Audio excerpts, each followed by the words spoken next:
As I write about in the Mixed Marriage Project, all these couples, with rare exception, lived in the Black Belt, the Mhm. segregated Black neighborhood or neighborhoods, the corridor in Chicago, where Black people were forced to live. If a white person married a Black person, they had to move into the Black Belt. Right. And I was fascinated by this 21-year-old who went into the Black Belt not just to walk around, but to go up to people's homes and knock on the door Yeah. and ask if he could interview them, and the success he had at a time when their marriages were taboo, where Right. many of them had to hide their marriages to keep their jobs.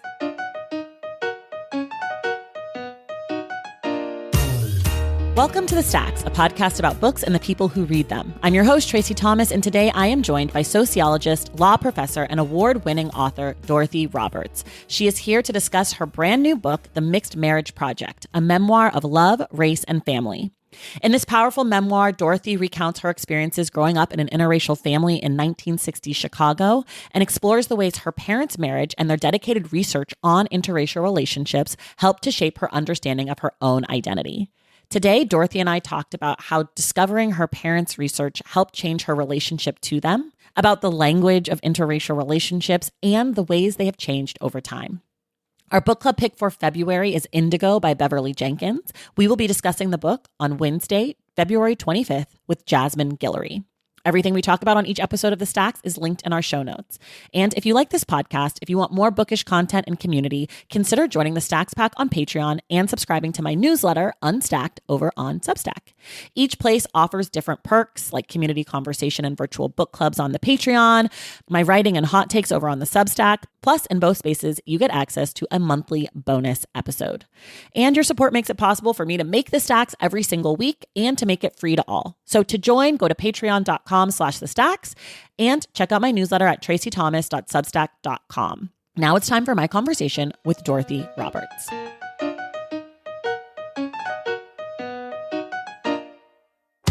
Everyone, I am so excited today. I am joined by a legend in her very own right. I will put it this way. I have had many incredible writers on the show, and so many of them have mentioned today's guest as an influence and inspiration, someone whose work they turn to in creating their own work. I am talking about none other than professor, writer, activist, lawyer, anthropologist, all sorts of things. I'm talking about Dorothy Roberts. Dorothy, welcome to The Stacks. Oh my goodness. Thank you for that very, very generous, beautiful introduction. I really appreciate it. And thanks for having me on the Stacks. I'm so excited to have you on. I would not say it if it were not true. I love nonfiction, and so many of the writers whose work I love, they talk about you. It comes up. In fact, one of my favorite guests we've had who wrote one of my favorite books, she DM'd me last week and said, have you tried to get Dorothy Roberts on the show? I said, it's happening. It's happening. But Dorothy, you're here today to talk about your latest book. It's called The Mixed Marriage Project, a memoir of love, race, and family. In about 30 seconds or so, can you just kind of tell folks what the book is about? Well, the book is about my discovery about my father's research on interracial marriage. What I discover is also my mother's research, and what it means for my understanding of my family, my parents' marriage, my own identity as a Black girl with a white father, and how it relates to my whole career and life, really exploring the meaning of racism in America and how to love in a racist society. Yeah. I love that you talk about being a Black woman with a white father. Can you say more about that? Yes. Well, when I was very, very, very young, kindergarten age, my parents taught me that there was only one human race and our family was an expression of the potential for racial harmony. A white father, Black mother. And I used to be proud to walk down the street and between them and share with the world that it was possible for Black and white people to get along with each other and integration would work and all of that. That I grew up in the 1960s. But pretty soon, after that, uh, still in elementary school, I began to identify as a Black girl. Mhm. And by the time I was in high school, I really wanted to identify solely as Black. In fact, I began by the time I was in college to hide the fact that I had a white father. So I really don't identify as being part white. In Mhm. terms of my soul, my heart, my identity, I identify as being Black. But I also recognize that I had, he's passed away, a white father.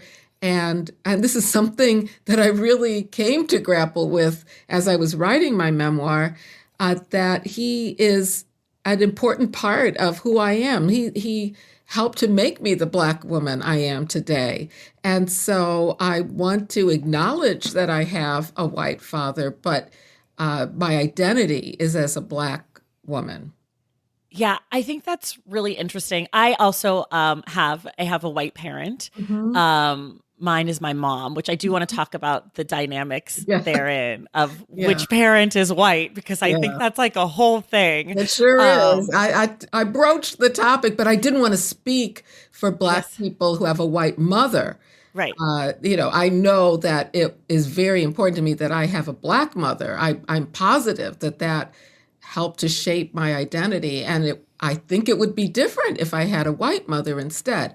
But I really, I'll be interested in discussing that with Yeah, you. well, Yeah, let's get into it. yeah, But what I yeah, was going to say is that I find it really interesting, the language of a Black woman with a white father, because there is so much conversation around, you know, the language for which people who have mixed race, especially Black and white parentage, how they describe themselves, whether it's biracial or mixed or Black with a white parent or I'm just human, or, there's all these different things that people say to mhm, kind of grapple with this difficult to define, though also pretty straightforward parentage. And yeah. so I'm wondering, like, what you learned or what you think is at afoot when it comes to the difficulty of sort of defining or using language to define mixed people Yeah, broadly. yeah, yeah. Well, first of all, I think we have to go back to, and I go back to this in so much of what I write, the very meaning of race. Right. The very fact that race is an invented categorization of human beings. It is not a natural division of people. It's not a biological distinction. It's a completely invented way of classifying and governing people. So we start from the basic that it is a matter of making up identity. Yeah. It's not written in our genes.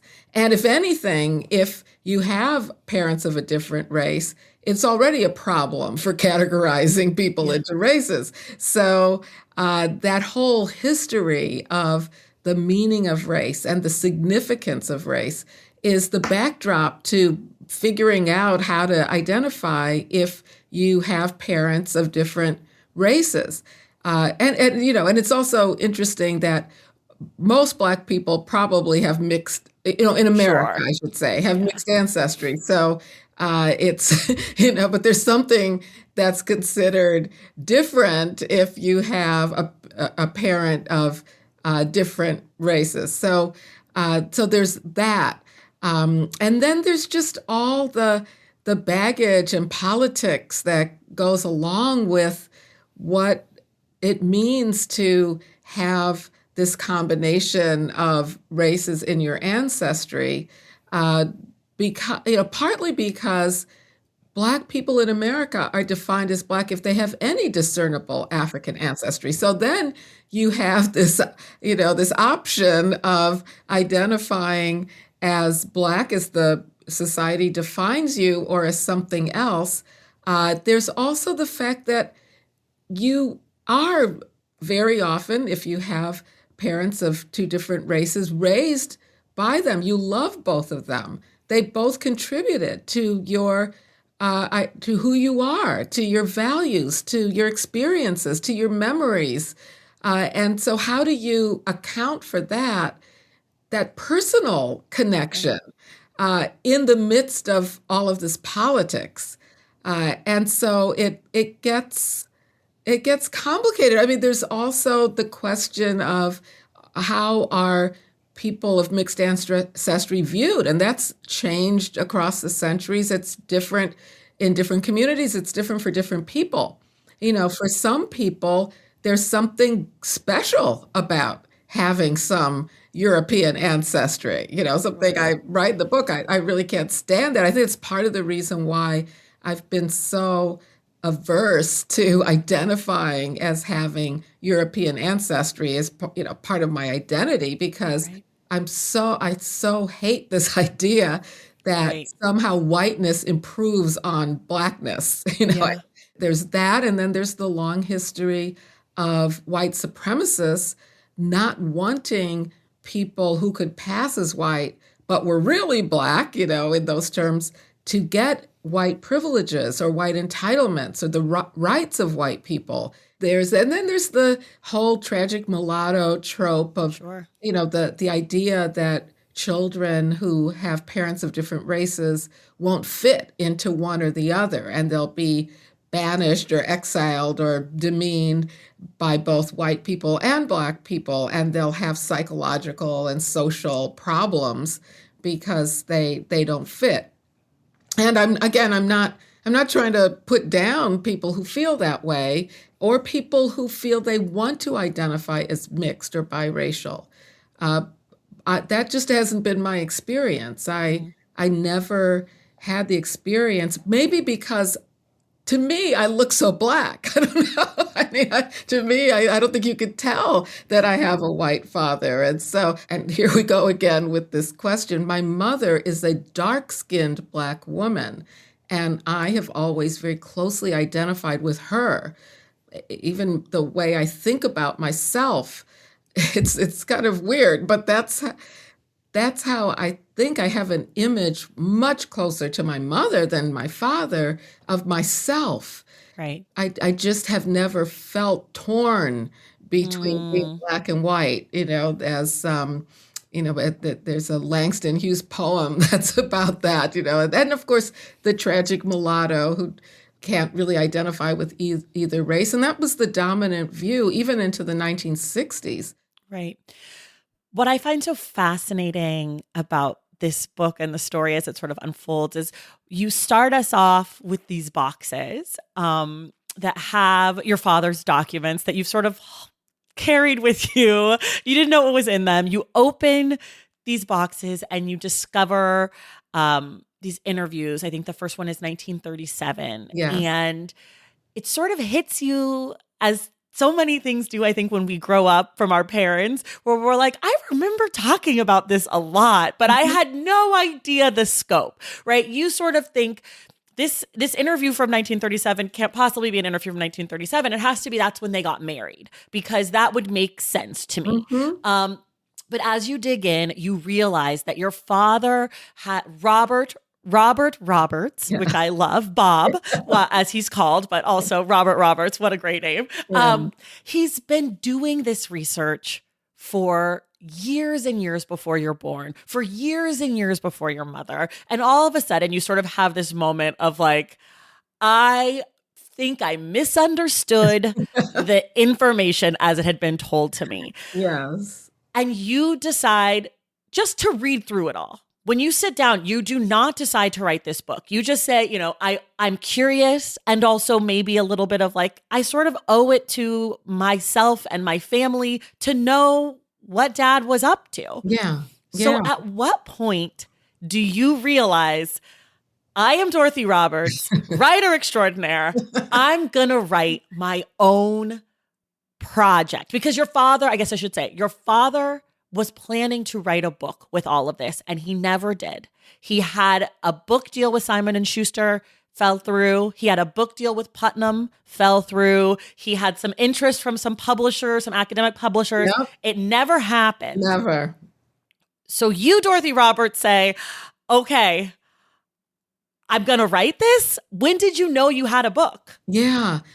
Well, when did I know I had a book and when did I know I had this book are two different Would time love periods. both answers. Would love both answers. Yeah, so when I discovered that my father began these interviews not in the 1960s when I was growing up and when I knew him to be writing the book and going out to interview mixed race couples, becoming friends with them, inviting them to our home, by that really dominated my childhood in the 1960s. But when I took out that first document out of the boxes that had been in my basement for a decade, and looked at the date and then realized, oh, he was conducting all these interviews in, one of these boxes beginning in February 1937 when he was only 21 years old, a master's student at University of Chicago.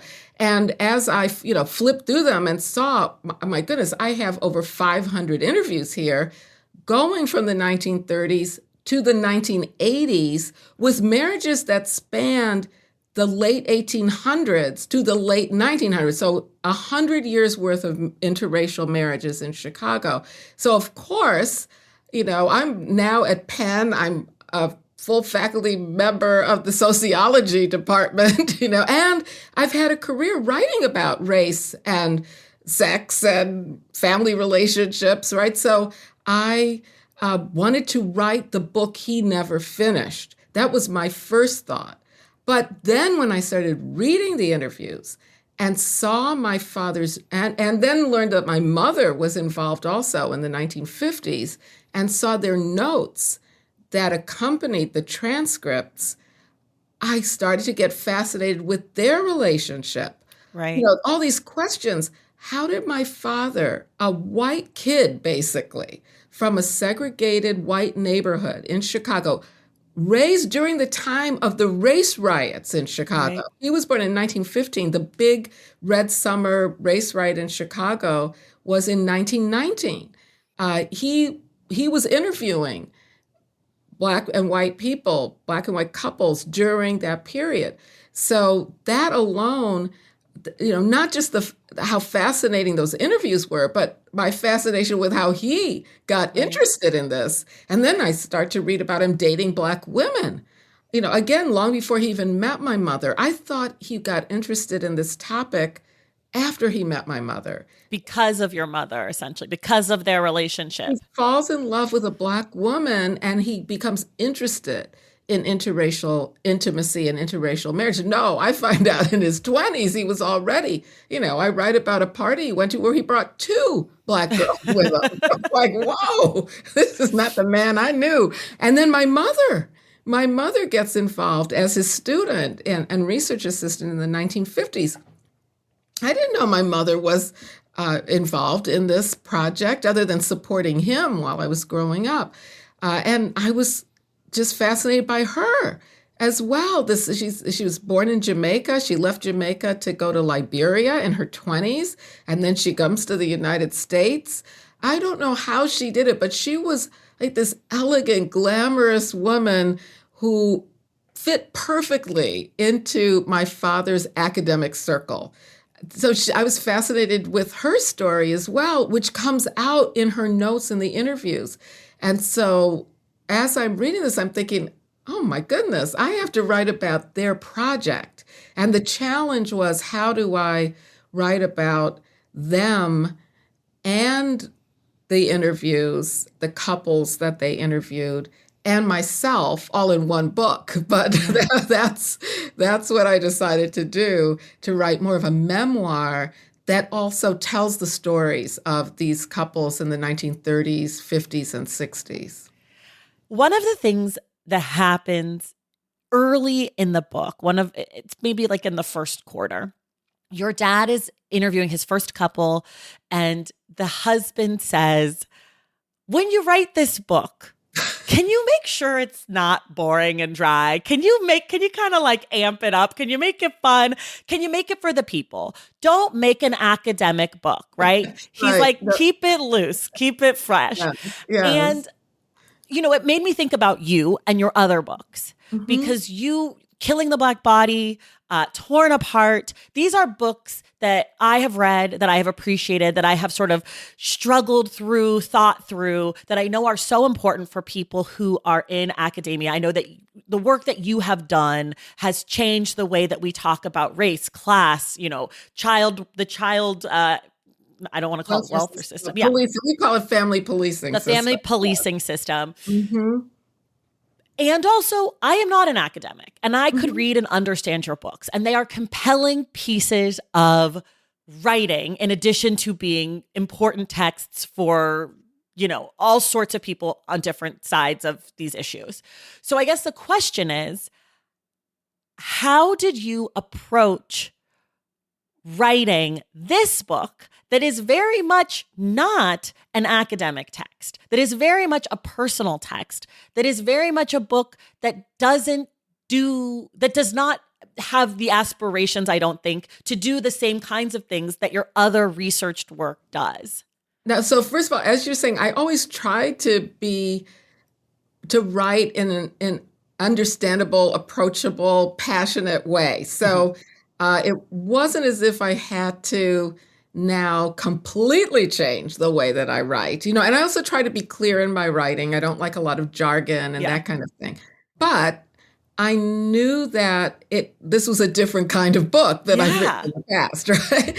The main way that I wrote it was just to try to be honest about my feelings. So I took notes as I was reading the transcripts all the time about my feelings about reading them, the memories they elicited, the struggles they elicited, the complexities for me that they elicited. So it wasn't just describing the interviews or the information in the interviews. It was just as much my emotions about them. I have to say I enjoyed doing it. You did? Yes, I really enjoyed doing it. It was difficult sometimes. It's difficult sometimes to think about how far am I going to go. There's some passages in there that I'm a little embarrassed about my reactions. Some memories, some things. The way I treated my father, I think was shameful, actually, now when I tried to hide him. And there's also parts of my father's story that, I mentioned one, that wild party where he brought two Black girls women. They used the word girls at the time. Actually, they used Negro and colored girls at the time. Sure.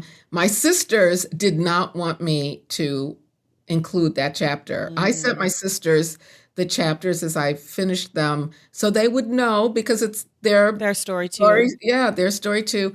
And I didn't want them to be surprised. Plus, we still have as I mentioned in the book, our monthly Zoom meetings. And a lot of our meetings are fond memories of our childhood. We loved our childhood. We loved our parents. We loved the fascinating life that they gave us. And we often reminisce about it. So it was a treat for them to see a lot of these memories written up in, in text that they could read and we could talk about. So that was part of the reason I sent them the chapters. But that one chapter, The Bachelor, especially one of my sisters objected to my including it. And we talked about it and came to an understanding that I would include it, even though one of my sisters disapproved. The other sister ended up saying, well, you can try to hide the truth, but it's the truth. And she decided it was fine. I said to them, Daddy included all of this information in his notes. It wasn't a diary that he wanted to keep private, although a lot of what he wrote sounded like a diary. I couldn't tell, where does the interview end and the diary begin? But he did put it in with his research notes and connect it to the interview. So it was his research. My parents have passed away. It's not like this is going to hurt them in some way. Right. And I also, even that part, I reflect on it. Why do I think Daddy did this? maybe it's this, maybe it's that. And if anything, it just made me even more fascinated with him to discover this aspect of him that I never knew Yeah. about. I wouldn't have even suspected it, but Yeah.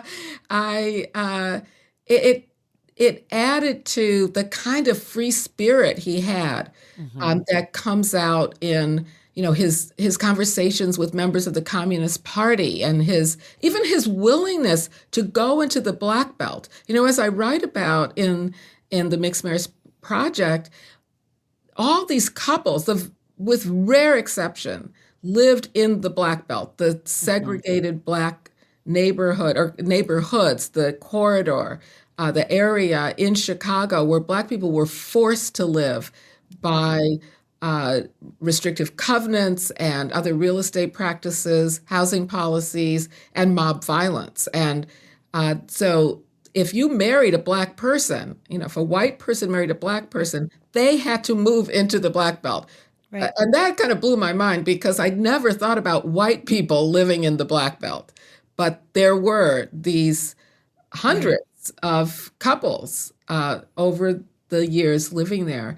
And I was fascinated by this 21-year-old white, guy, kid, really, who went into the black belt not just to walk around, but to go up to people's homes and knock on the door Yeah. and ask if he could interview them, and the success he had Yeah.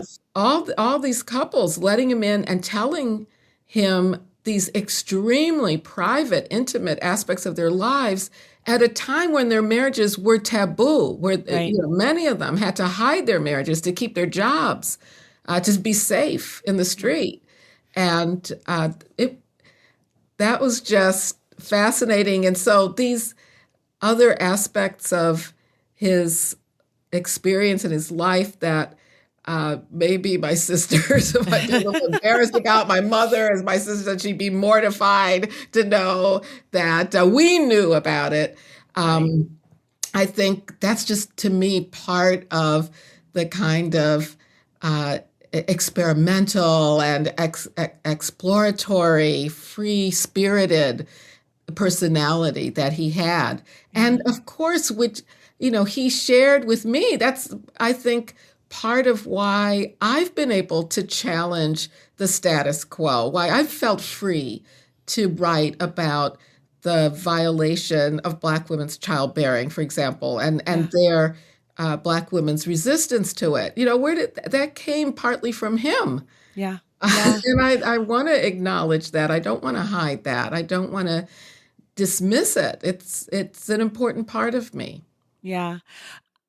Two things just that you said that I want to touch on. One is that I was so surprised that people answered the door and like talked to him. I was like, this white guy's just walking up to these, like, as you said, these marriages were sort of taboo. And like, they were, it could have been a dangerous thing for some of these people. People were passing, like, there was a Yes, lot going yes. on. And your dad just shows up and he's like, hi, I'm Bob. Do you want to talk? Like, Michelle told me about you. Do you want to chat? And they were like, yeah, for sure. I do. These are my kids. Let's hang out. So I thought Yeah. that was really like interesting, especially in the earlier interviews. But the other Yeah. thing that you touch on that of course I think is like such an interesting question is how much do you think this work that your dad and your mom did, this project that they had worked on together and separately, how much do you think that inspired you to take on the work that you take on? And obviously there's other pieces. You talk about how your mom was like, get your degree, get your higher degree before you get married. And you said, okay, I'm going to be a lawyer. And like, there's obviously it's not just this, but how much do you think like watching your dad toil over this Yeah. informed you becoming you? Yeah. I think in so many ways. And again, writing my memoir brought out ways I hadn't fully recognized. Like what? Like, well, one that I do recognize and have always recognized is just the basic message that my parents taught me and my sisters all the time. They hammered it into us through speeches to us as well as our activities was there is only one human race. We share a common humanity and we have to respect everyone equally. Everyone is equally capable. If they don't succeed in the racial caste system of America, it's because of the racial caste system of America. Right. So that was something that I knew, and I also think heavily influenced my work. But one thing I didn't recognize was how my father's work on interracial marriage was to promote that idea. So I have always shied away from the topic of interracial marriage, mixed race identity, that kind of thing. I don't really write about it in my work. I've focused mostly on Black women.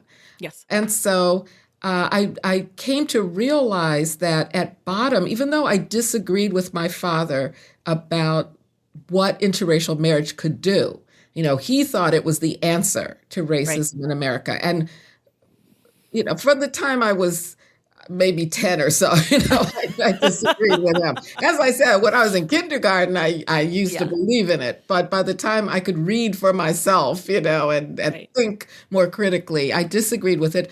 But that disagreement is not as important, I think, to me as what we agreed upon, which was our shared humanity, our the importance of equal respect, the lie about racial biological differences or innate racial differences. That I now see how that was connected to his interracial marriage project. Also, I hadn't really focused much on the way he did his research because, again, I thought he started in the 1960s. I knew he was doing these interviews. I knew he was writing this book, but I really didn't know how he went about it. Right. And I didn't think a lot about how he connected his personal life with his research. I mean, again, I knew that was happening because I knew that all these interracial couples that my family was friends with, and my piano teacher, the plumber, we had so many interracial couples and their children involved in our lives growing up. So I knew that, but it just never sunk in how that related to the way I conduct my research. And I have always, from the very beginning, connected my research to engagement with the people I'm writing about. That's always been important to me. And that's not a traditional way of doing research, especially when I started doing it in the 1980s. And so, where did I get that from? I can now see I probably got it from my parents, and who connected their research to their personal lives inseparably in every single way. And so there's that also that they taught me. I love that. Okay, we're going to take a quick break and then we'll be right back. When I started the Stacks, I quickly learned there was a lot more to having my own business than just the fun stuff like reading books. There were scripts that had to be written, episodes that had to be scheduled, logos that had to be created, and marketing that I apparently had to manage. The list was endless. It felt like I was spending a lot more time sorting through the logistics than I was reading books. When you're starting your own business, it helps to have a tool that can simplify everything so you can focus on what matters most. That's why I want to introduce you to Shopify. Shopify makes starting your own business feel seamless with hundreds of ready-to-use templates to build your brand identity, AI tools to help you write copy and enhance images, and built-in marketing tools to create bespoke email and social media campaigns and reach even more customers. The best part? You can manage all your tasks in one place, making your life easier and your business operations a whole lot smoother. Shopify is the commerce platform behind millions of businesses around the world, from household names to startups. So why not add your name to the list? Start your business today with the industry's best business partner, Shopify, and start hearing Sign up for your $1 per month trial today at shopify.com/thestacks. Go to shopify.com/thestacks. That's shopify.com/thestacks. Valentine's Day is upon us, and I've got love on the brain. Love for books, duh, of course. Hello. Did you forget what podcast you're listening to? I love bringing you all great reads, exclusive author interviews, and behind the scenes book gossip. But I can only do that with your support over on Patreon and Substack. Our Stacks Patreon community, also known as the Stacks Pack, is where you can go for book club meetups, a private, very active Discord, and a year-long mega reading challenge to help you achieve all your reading goals. Plus, you also get that monthly bonus episode. Now, over on the Substack, you can subscribe to my newsletter, Unstacked, where I keep the book conversations going. I also give you a healthy dose of sports and pop culture, definitely some hot takes happening over there. And again, that bonus episode. If you don't have a few dollars to spare, don't worry. There are free options on the Substack and the Patreon to get you a little extra Stacks magic.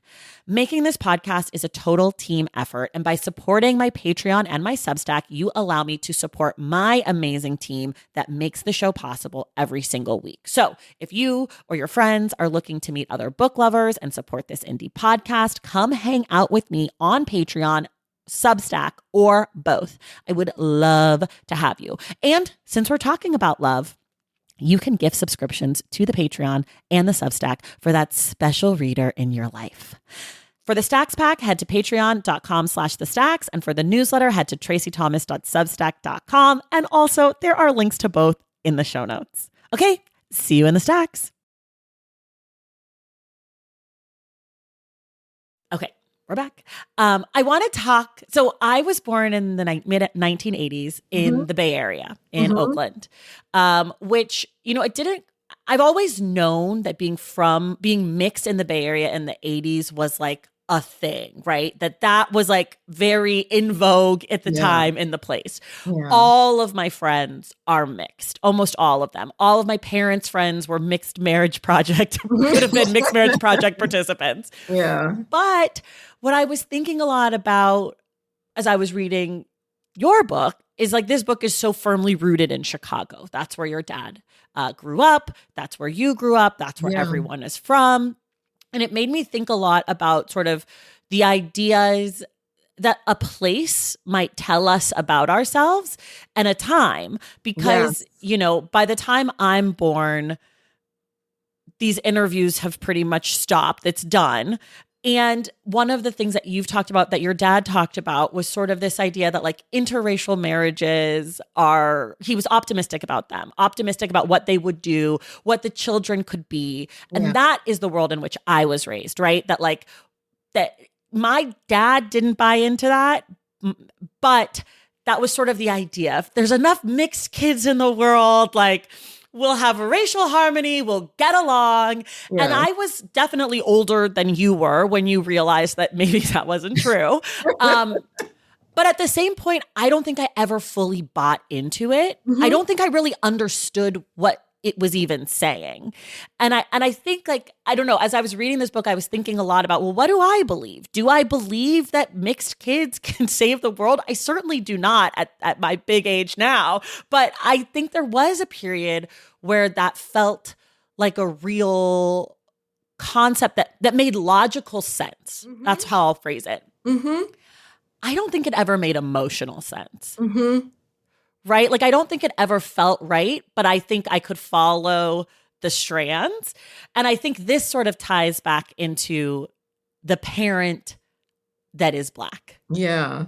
Yeah. And I don't know exactly why, but like, to me, there's something tied about the like mythology of the savior of a mixed child that is tied to the white parent. I don't know. Does that feel like...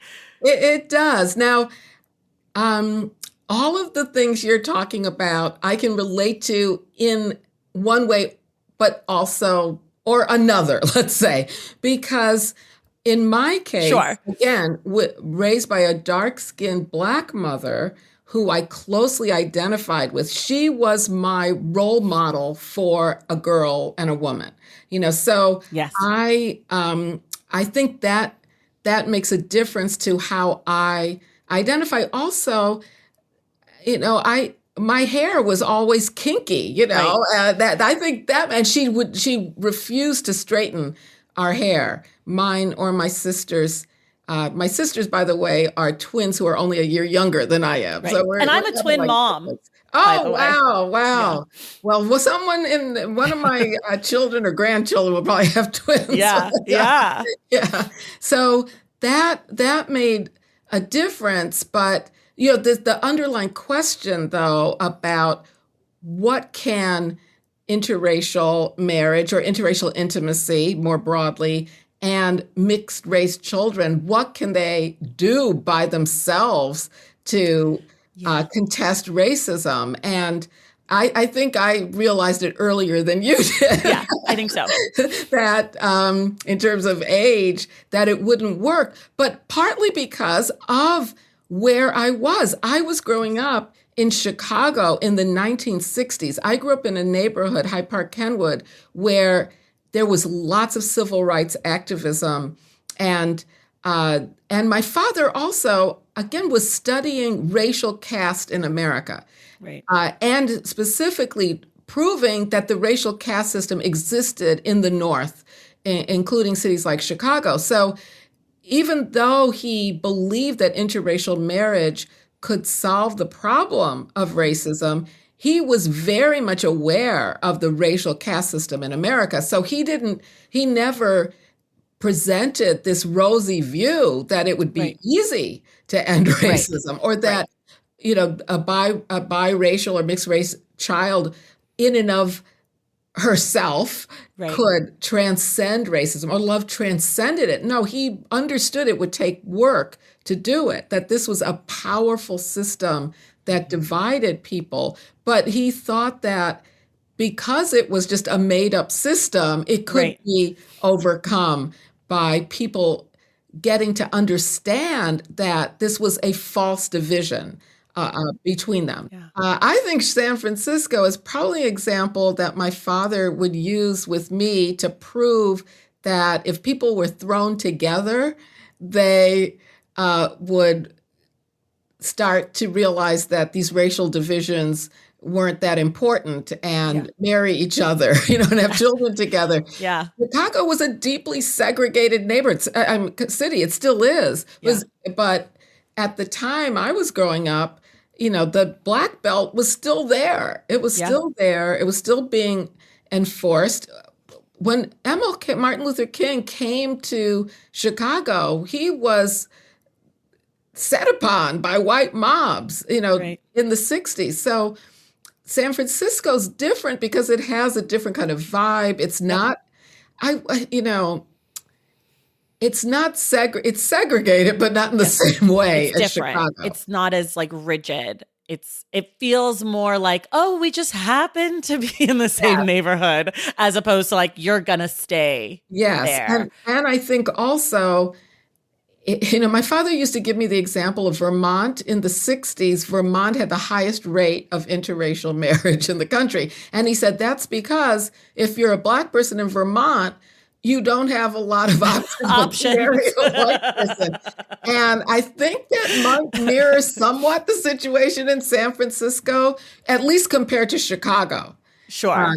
Chicago has a large Black population. Right. So Right. all of these things, demographic factors Yeah. and the politics of the time, Right. as well as what your parents are telling you. Yeah. And Yeah. there's research that's been done about white mothers of Black children that I'm sure doesn't apply to all white mothers of Black children, but Mom, we're not talking about you if you're listening. exactly. The theme of some of this research is that white mothers want to tell their children not to pay attention to race, and that some of them learn to about racism and Right. teach their children about it. But there's also, I don't want to put percentages, but a significant number of white mothers whose message to their daughters is,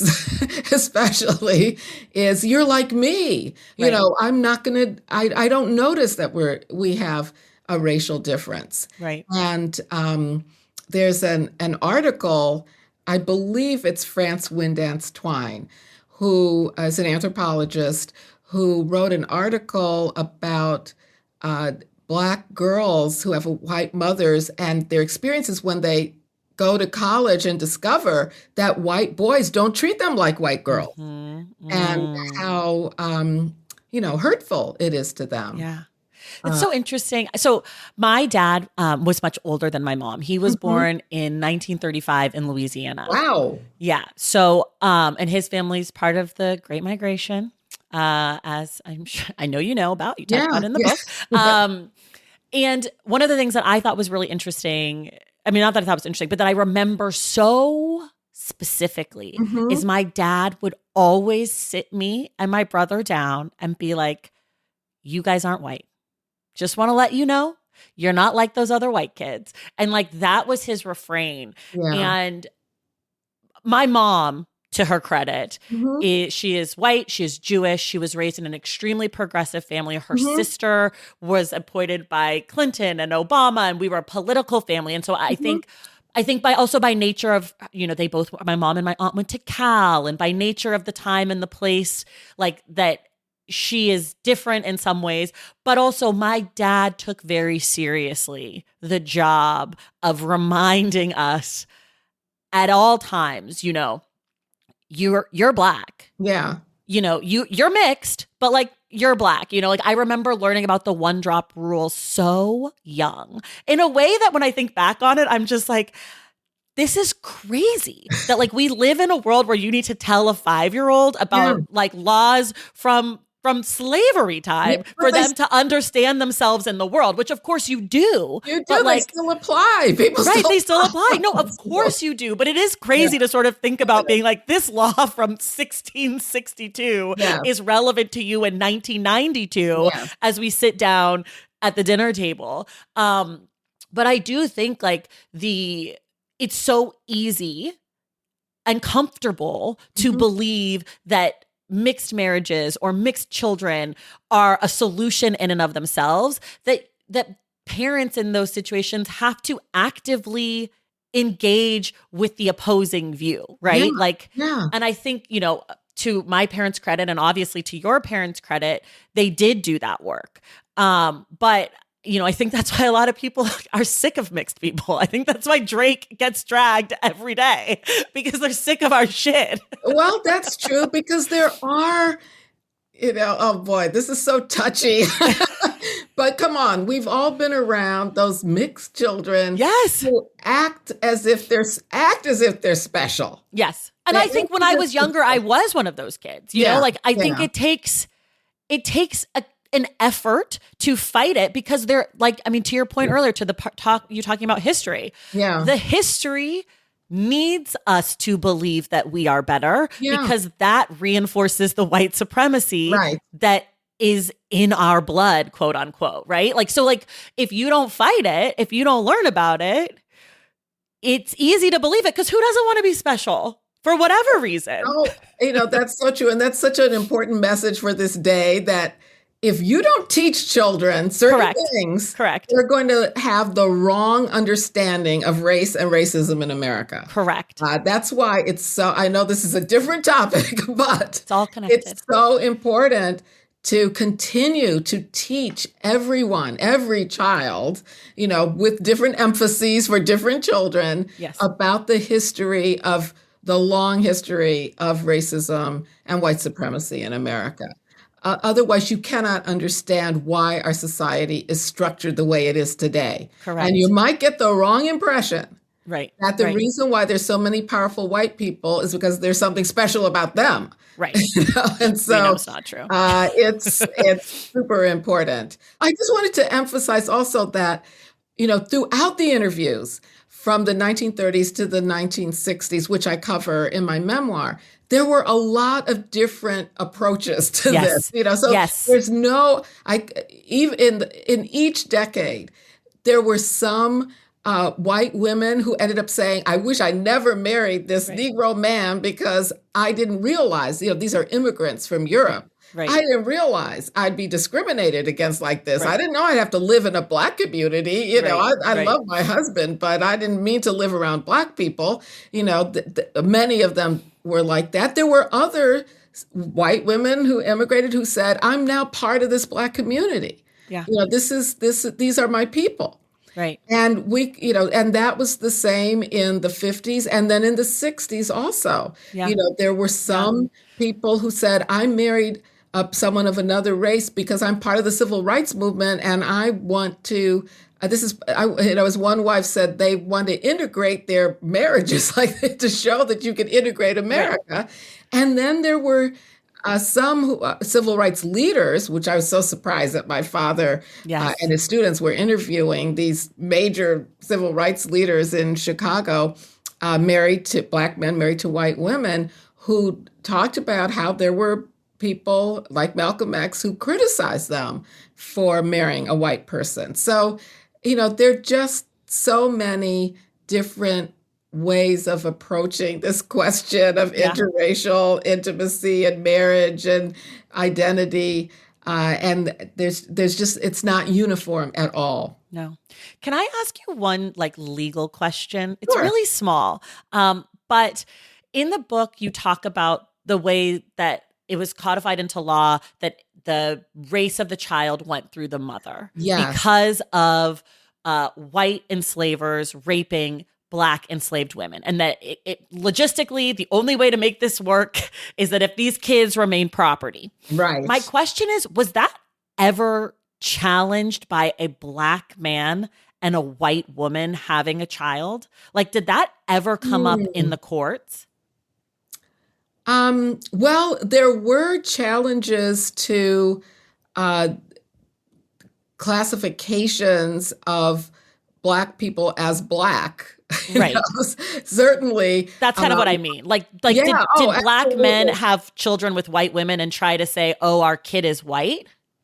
There were. Now, I'm not a complete expert on this. Okay, it's okay. I know this is sort of a random, it's like a teeny tiny question in the context of the book. But there have been multiple cases throughout U.S. history about that go to trial, that a jury has to decide what is the race of this person.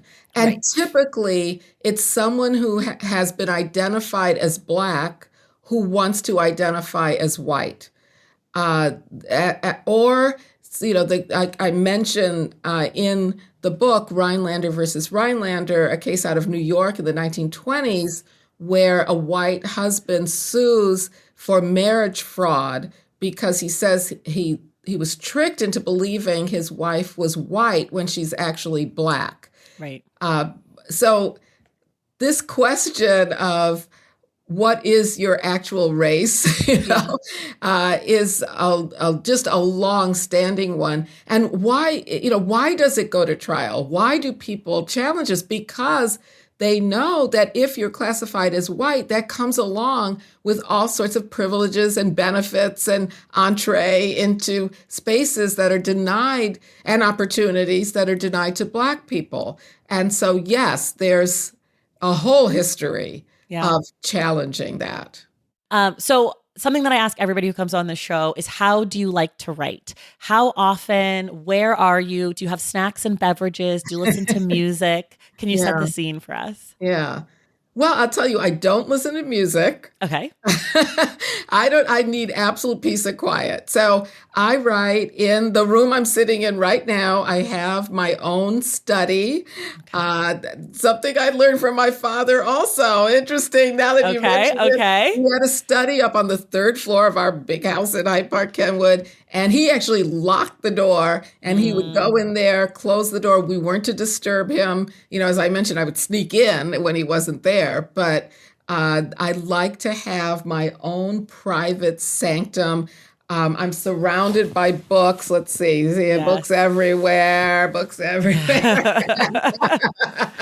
And, there's piles behind me too, We love it. with books that are related to what I'm writing about. I have a whole section of memoirs over to the side, and these are mostly my child welfare books, and abolition books, and I don't have a particular time when I write, but I do carve out every day in my calendar a time to write. It may not necessarily, I'm not, I'll be honest, I don't get up at 5 a.m. and write till 7, like some people. Okay. I could not do that. I have to have my tea or coffee and a little bit to eat.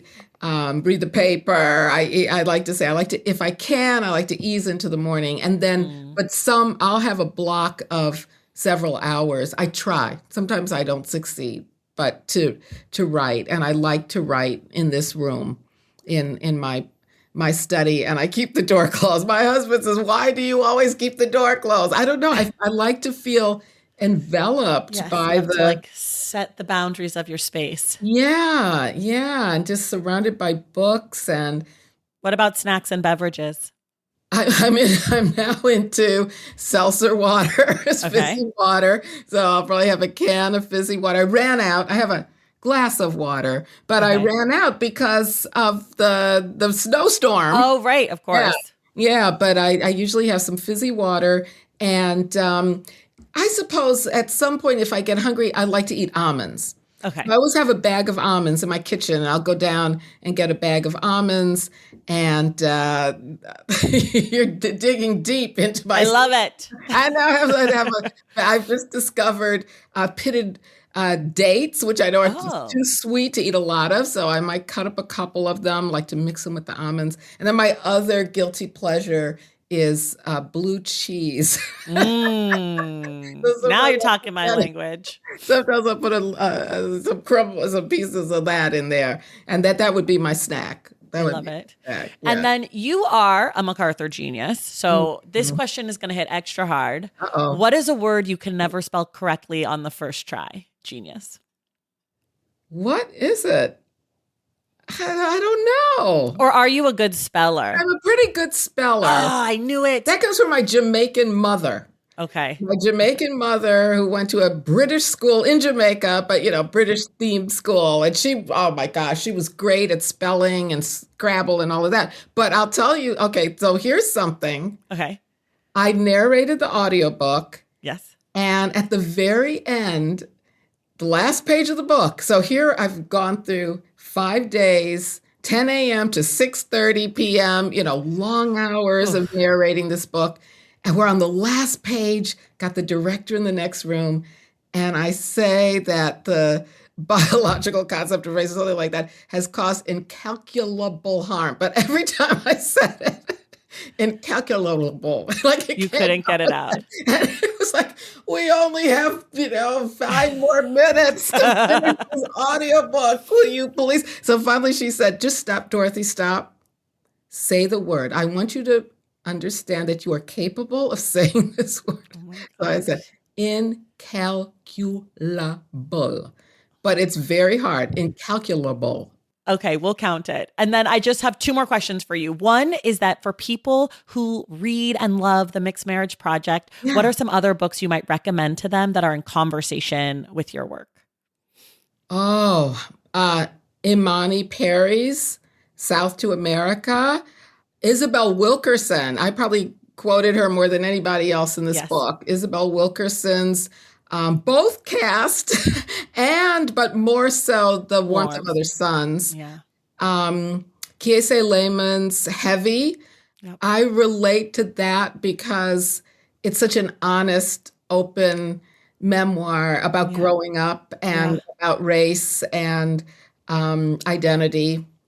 The Yellow House by Sarah Broom, how it's so connected to a house in a particular place and her family history.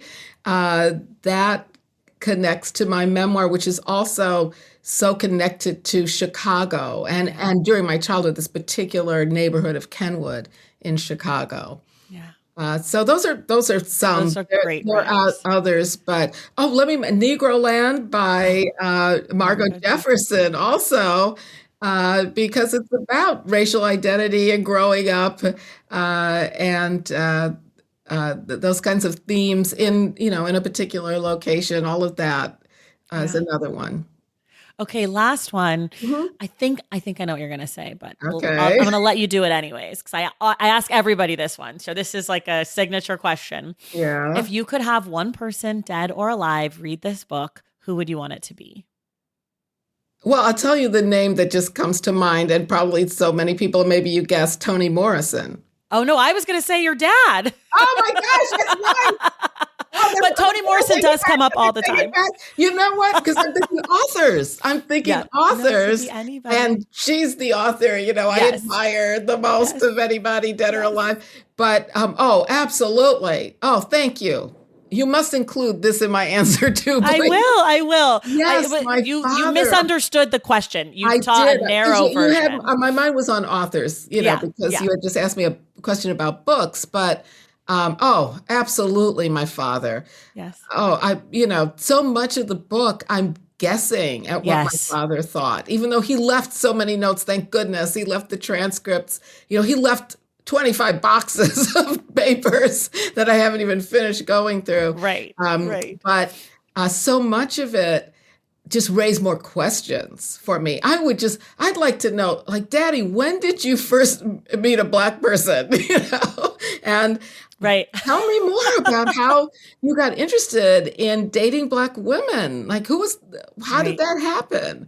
And Yeah. how did you feel when you read that essay I wrote where I said I hid you, from my college classmates? And Yeah. how did that make you feel? How did you still be so tender and nice to me after Right. Right. after that? Just so many questions I'd have for him. And Yeah. I just want him also to read the book to see how much I appreciate him. I think he knew that, Yeah. but I appreciate him even more having read his papers and writing this memoir. So I'd Yeah. want to make sure he knew that. Yeah. Oh, I love that so much. I think, Yeah. just as an outside reader, I do think it comes across in the book like that you are rediscovering appreciation for both of your parents. Yes. Like you can feel that. It's like the book starts and you love them so much and you admire them Yeah. so much, but by the end of the book, I was like, "Oh my God, it's like you've had this love affair with your parents and like their minds and like I don't know, it's a really special sort of journey that the reader gets to go on with you in the relationship with your parents. And I think for those of us who have lost parents, it's Mhm. also a reminder that, like, though they may have died, there's still more to your relationship with them, that it can still Yes. grow and evolve and change. And I think that's like one of the more sort of subtle beauties in this book. Oh, thank you. That's a beautiful way of saying it. Yes, absolutely. That was my experience. I thought I loved my parents completely and I couldn't love them anymore. As I mentioned, when I was next to my mother and also my sister Evelyn when she passed away and took her last breath, and I had this feeling of total love Mm, that just enveloped me. I can feel it a bit now. And I have four children. I love them so much, uh, but this was a feeling I'd never experienced, being in mm, love I love my husband, but this was something unique, a mhm. unique, deep, deep, profound love that just washed over me. And yet, when I read the interview she conducted and her notes, discovered them having no idea that she had conducted these interviews. I had no idea she had notes on interviews. Mhm. It just deepened my love for her and made me feel closer to her. That's the other thing. So many things that I discovered in the interviews and notes drew me closer to my parents. Yeah. That because I didn't know these aspects of them that I could then see how they related to me, even in adulthood. Right. Things I do, things I write about, things I've read, things I say that I found in the transcripts and notes and realize, oh my goodness, I got that from them. Or we have this tie across, I don't know, the universe somehow that I didn't know we had. It was wonderful. I really, I loved writing all of my books, but this one was just a different dimension of love for the writing as well as for my parents and my sisters. Yeah. I love that so much. Well, everyone, you can get The Mixed Marriage Project now wherever you get your books. I read it from the page. I also listened to the audiobook. Dorothy, you do a beautiful job narrating. Oh, thank you. It's very good. Very good. It's very good. Thank you. And thank you so much for being here. Oh, thank you. This was a pleasure. And I really enjoyed talking with you about our common experiences. That was very cool. Thank you. Thank you. And everyone else, we will see you in the stacks.